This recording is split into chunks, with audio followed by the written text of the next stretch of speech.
Continuando con el desarrollo del curso cosecha del agua de lluvia y nieblas en las partes altas y medias de la sierra y su impacto en el proceso de desertificación y cambio climático, en esta oportunidad tocaremos el punto construcción de los guaru-guaru o chacras elevadas en zonas inundables de las partes altoandinas. Aquí, por ejemplo, se tiene toda una planicie altoandina.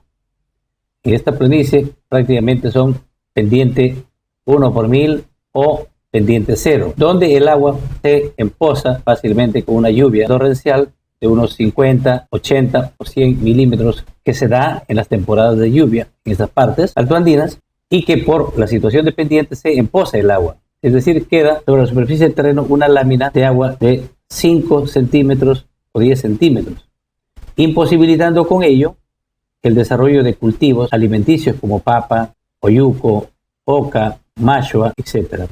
Ante esa dificultad y la necesidad de contar con alimentos, las poblaciones altoandinas de estas partes lograron desarrollar toda una técnica para poder cultivar.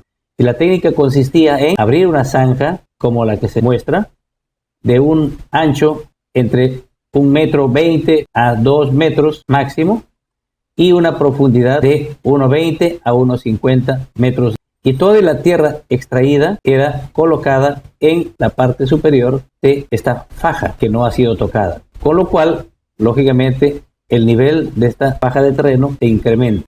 De igual manera, a continuación se construía esta zanja con las características similares a la anterior y toda la tierra extraída era colocada en la siguiente faja de terreno, con lo cual se elevaba.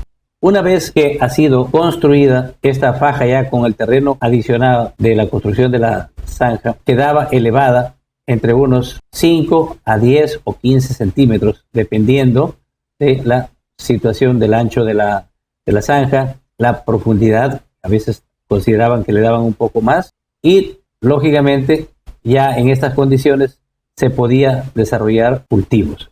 Miren, acá vemos todo un campo con papa y con guaru-guaru. Estas prácticas fueron típicas y muy usadas en las culturas prehispánicas del altiplano. Miren, aquí se ve un esquema, la faja no tocada, el ancho y su largo, y la zanja construida, la faja, ya con el terreno extraído de la zanja, por lo cual se elevaba la faja de terreno, y también se ve que en la parte superficial se construían unos pequeños surcos para ahí en los surcos sembrar el cultivo. Aquí se ve, por ejemplo, un esquema de los surcos. Acá se tiene la zanja con el agua acumulada, ¿no? Miren la silueta de los surcos, el camellón del surco, el fondo del surco, el camellón, el fondo del surco, y en el camellón se sembraba la papa en este caso, o el cultivo. ¿Qué posibilitaba? Que cuando caía una lluvia intensa, lógicamente el agua corría, llegaba acá y se evacuaba hacia la zanja, ya no empozándose, dificultando el desarrollo normal de estos cultivos, porque el exceso de agua va a generar una pudrición de cultivos, un asfixiamiento de los cultivos y lógicamente también una pudrición de las raíces. Así pudieron desarrollar cultivos alimenticios nuestras culturas pre-incas e incas. A su vez, con el agua acumulada en las zanjas, ¿qué se lograba? Un flujo de agua hacia la zona con cultivos. Es decir, ocurría una subirrigación, lo que se conoce el día de hoy. Es decir, el agua era consumida por la evapotranspiración y la evaporación, el flujo de agua se iba hacia arriba y el flujo de las zanjas se iba hacia la faja con los cultivos. Miren cómo se lograba aprovechar aún el agua que era almacenada en la zanja para poder darle mejores condiciones de humedad al cultivo y tener cosecha. Pero luego, en esta siguiente figura, en este esquema, se ve todo el efecto. El sol, durante el día, en que normalmente son sol intenso y bastante calurosos, finalmente es acumulada en la zanja. Esta captación de la energía hace que la temperatura del agua se caliente ligeramente y se acumule esta energía. Y aquí se ve las plantas en el camellón del surco en pleno desarrollo. Y durante la noche de estas zanjas se liberaba un calor. ¿Por qué? Porque en estas partes altoandinas, las zonas planas, hay mucho flujo de vientos fríos, temporadas con nevadas, con fríos intensos, y en consecuencia la temperatura baja. Si no habría esta cantidad de agua, definitivamente el cultivo sería quemado por el frío.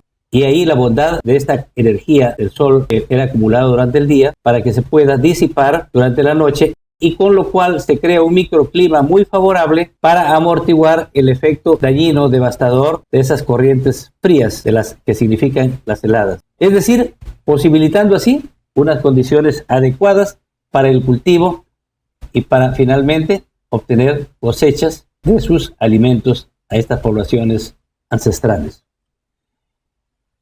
El próximo tema que tocaremos más adelante será la captación de los excedentes de agua de río e infiltración en bosques y desiertos de la costa. Muchas gracias.